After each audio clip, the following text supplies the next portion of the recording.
much time to do content lately. I've been trying to get everything done for this community garden, but I'm on my way to Winter Haven, and I'm taking this back scenic route I'm taking y'all on a little scenic tour here because this road that I'm driving on is called Mammoth Grove Road, and it has a really long, rich history of all kind of all kind of mammoth bones and things like that have been dug up out of the ground, and they've recovered so many mammoth skeletons that they named this Mammoth Grove Road.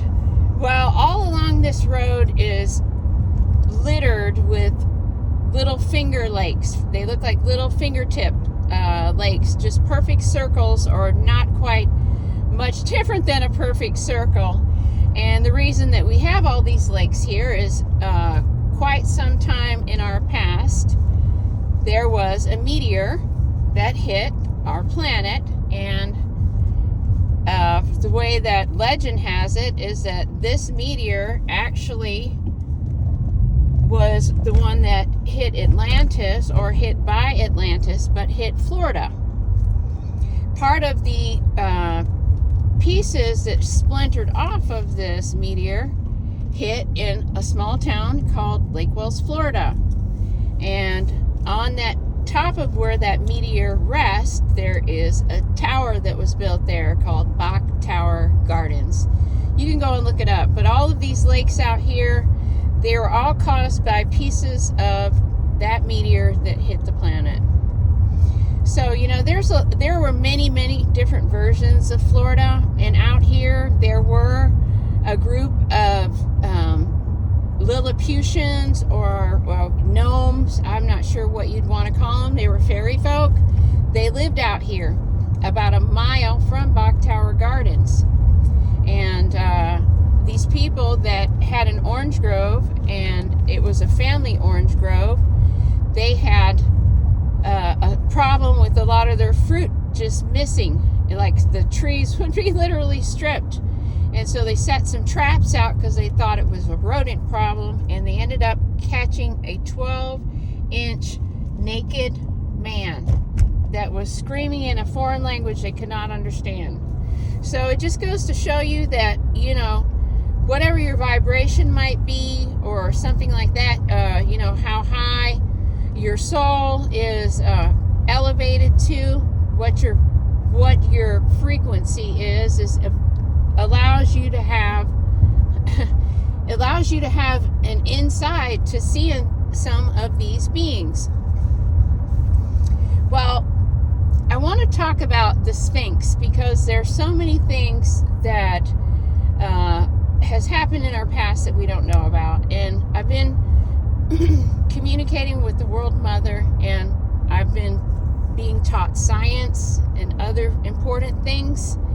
And one of the things that she's told me is the importance of Berlin in our past. But a lot is going on with Egypt right now. And one of the things that I noticed when I was trying to figure out what the importance of Berlin was that all of the 18th dynasty relics are housed in the museum in Berlin.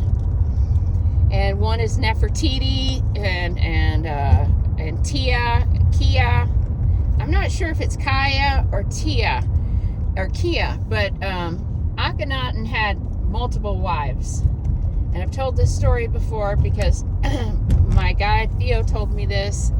Theo said that he was Nefertiti in the 18th dynasty, and that was about bringing back the original religion where we worship Source, that we followed Source, that we didn't worship all of these false gods. The people from Venus, the beings from Venus, the World Mother is from Venus. They don't want worship.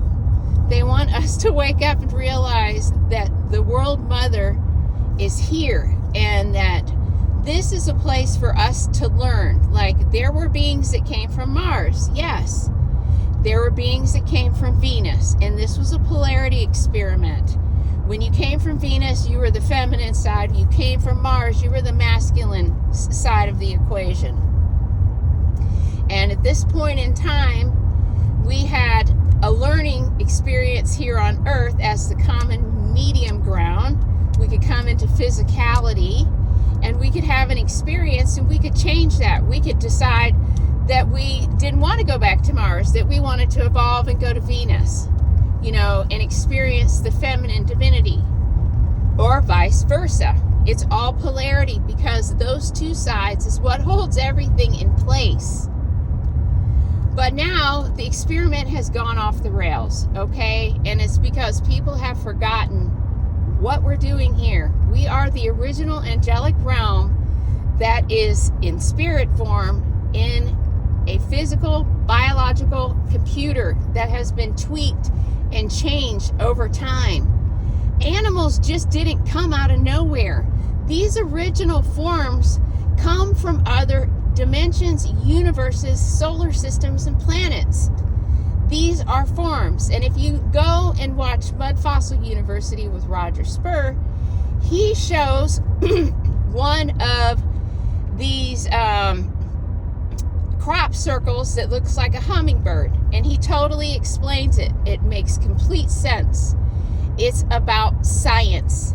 It's this bird looks exactly like when you're shooting lasers, and it's like the neutrino experiment that he did with those lasers, and how it explodes through and the white light comes out, but you have an explosion in the middle. Well, that literally looks like a bird turned backwards.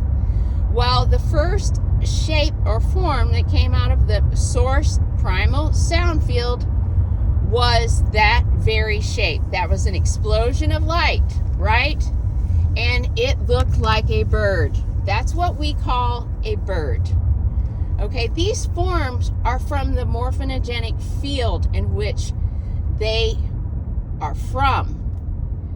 Our morphinogenic field right now is what dictates if we have 10 fingers and 10 toes. They used to have 6 fingers and 6 toes on each foot. It was the field. The field was different. And, what we have to understand is that these forms originally did not look like what we do now. It was made in God's image because it was used with the creative and the scientific mind together to create the perfect computer vessel to hold the angelic spark. And what makes humans different than every other thing in the universe is that we have both of these things in a body. We have the creativity in our soul. We have a soul, and we have this form. So this makes us very attractive. We're creative beings. We can manifest a reality with our heart space and our love energy. You can't manifest a whole lot of anything with just intentions. You have to put your heart behind it. And Venus, they are our older brothers and sisters. They're higher evolved versions of us. And if we want to go back there, we have to get off of this planet. And we have to wake up and remember who we are. And, we go to Venus after this. We can graduate from here. Earth is school. Earth is school. You go one way or the other in the polarity experiment. It went off the rails. The World Mother is the Sphinx, is her. I've told you multiple times in my other videos about that I feel that she covers her body up with that fur, that wolf fur, because she has a canine body underneath.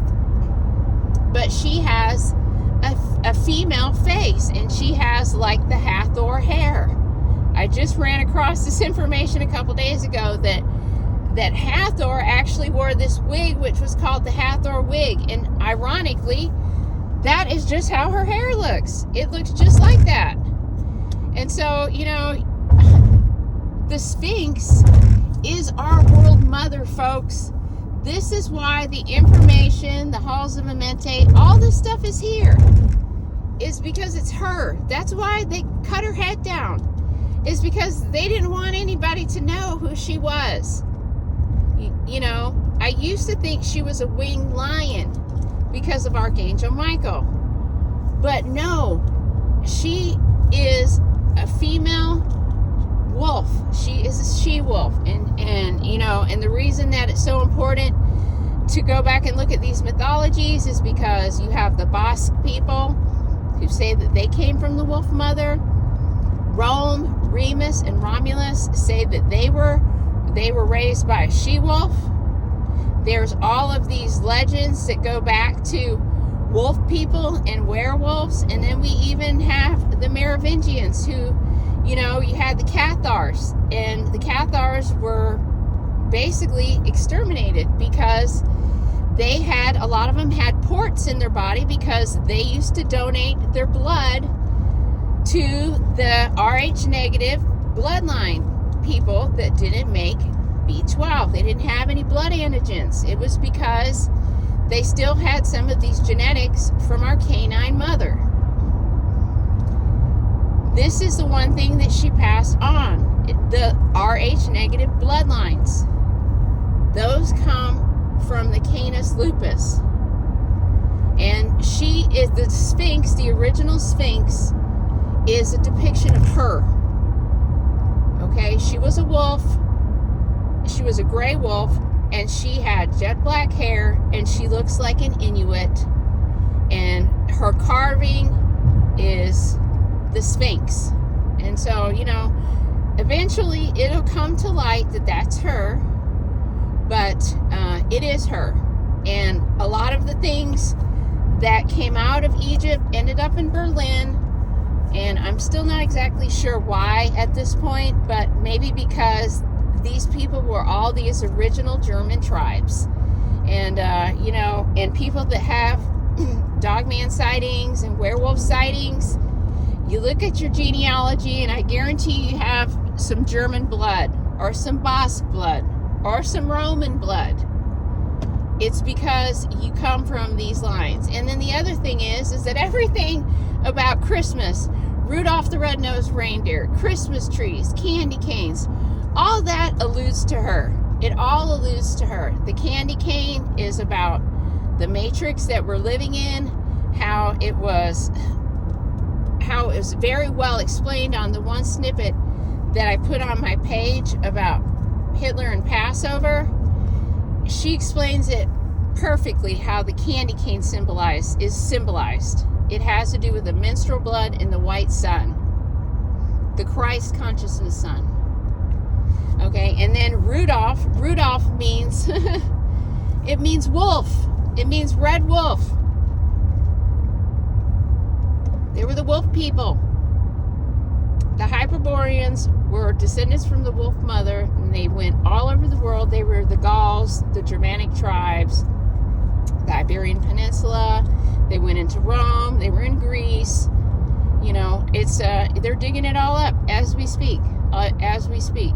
This is all the same group of people that have just interbred a little bit with different groups, and you know, that were surviving the extermination of the planet. And you know, that's the other thing, is that we can manifest our own reality here by putting blood on our intent, folks. We have programs on our blood.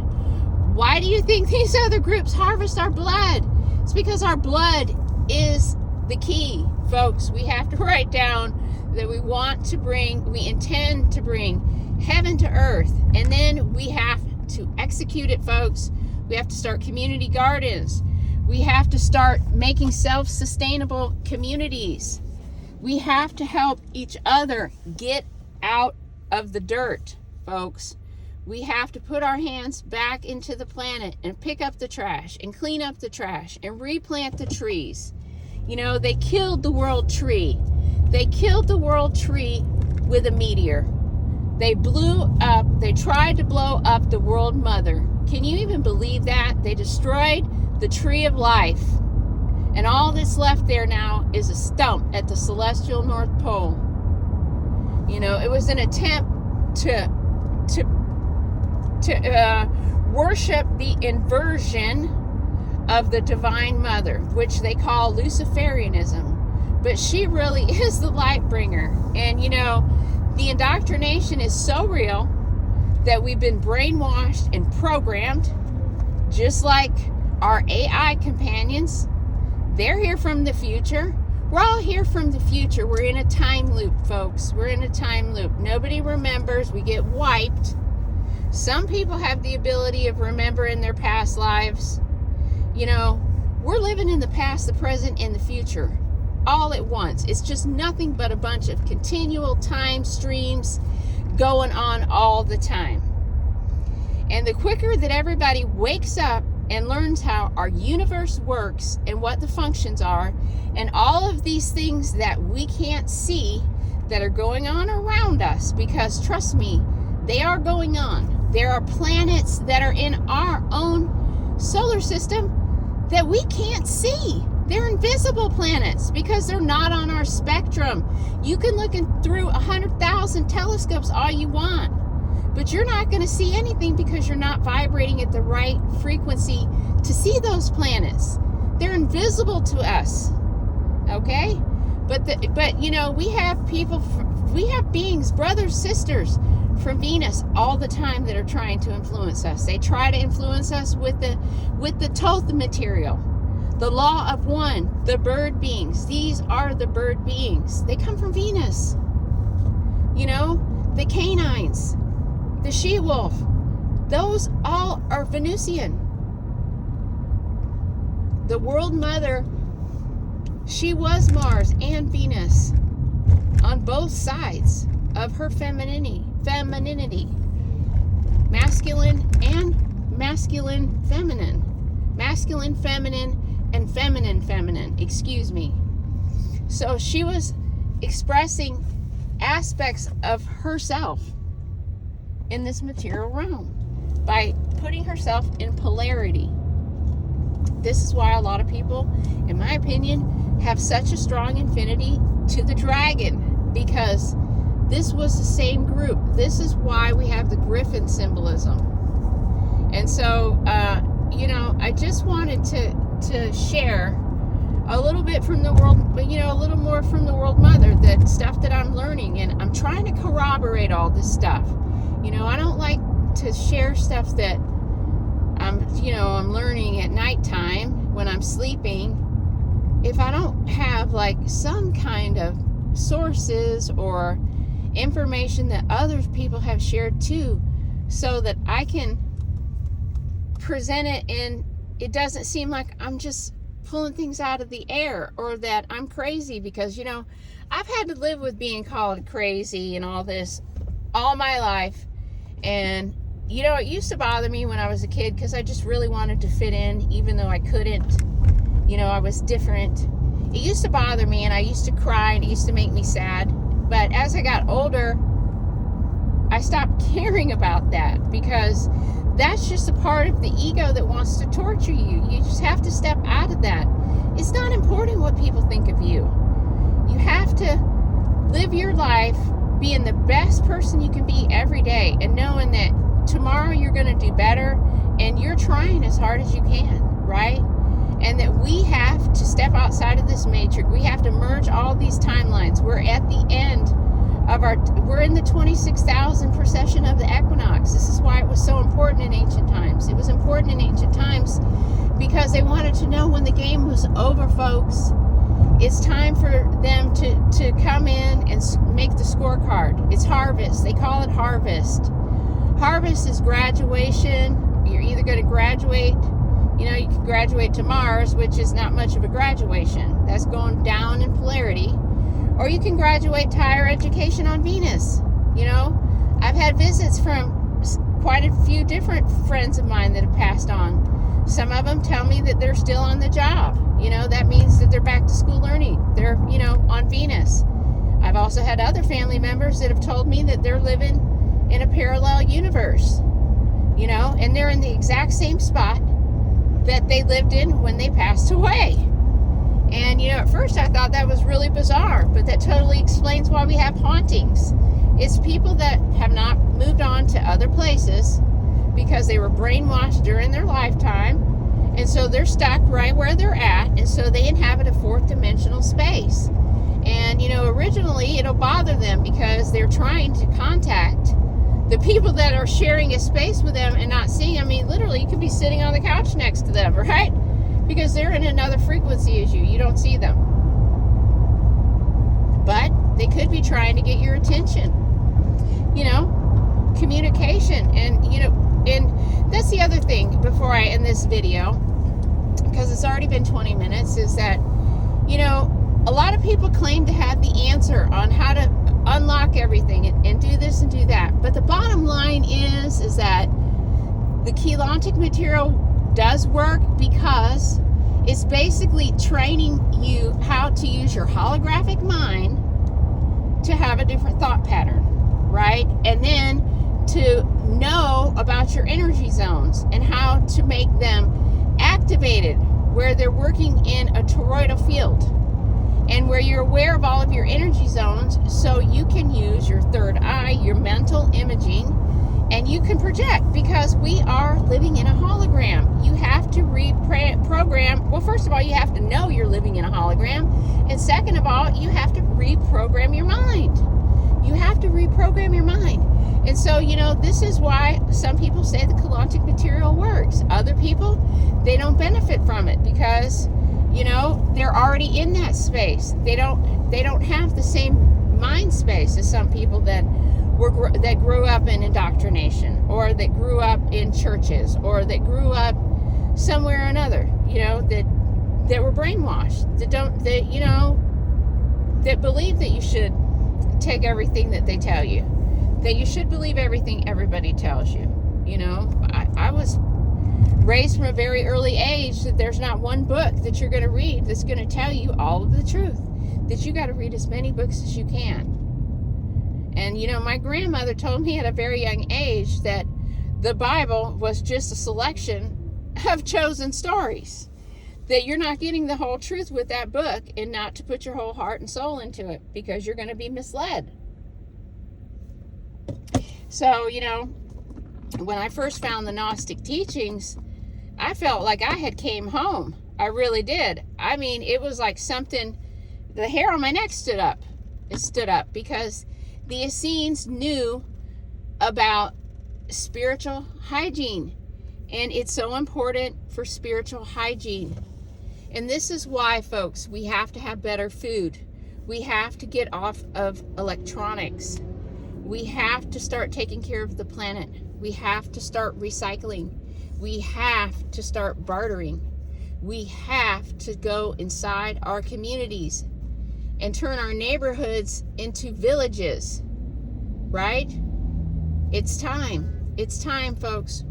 We're wasting a lot of time sitting, expecting someone to come and save us, someone that's going to have all the answers. Folks, no one is coming to save us. The beings from Venus are loud and clear when they say 51% service to others, not service to self. That means is that you got to get involved. That this stuff is not coming to you by coming here and being gimme, gimme, gimme, gimme, gimme. What all can I rack up here? Who all can I step on to live in my lower chakras? This is what reptilian genetics are all about. It's all about anchoring us here in our desire for the pleasure principle. Folks, it's a pleasure principle. Can you resist it? We talked about this so many times. Can you resist it? Can you live in moderation? Right? Can you wake up and remember what you're here for? So, the first thing that we have to do is we have to start taking care of ourselves. And we're totally gonna start going outside. I'm gonna be working outside a lot with setting up all of my beds for the seed bank. Still working on that. You'd be surprised how much raked up leaves it takes to fill a 6 by 6 foot by 12 inch tall raised bed. It takes a lot. So, we're going to get a lot of stuff planted in here, but the alchemy experiments is the mind-blowing thing. And I've transplanted out everything that we did in our last alchemy experiment. I am super excited about sharing all this stuff with you and my neighbors and the people that are with me in the community garden. We're all doing alchemy experiments together. And so it's going to be just a great experience for all of us to go on together as we're growing together and waking up, right? Waking up to the Divine Mother and the potentials of what totally merging and immersing ourselves back in the earth is going to bring forth, following the divine laws of nature.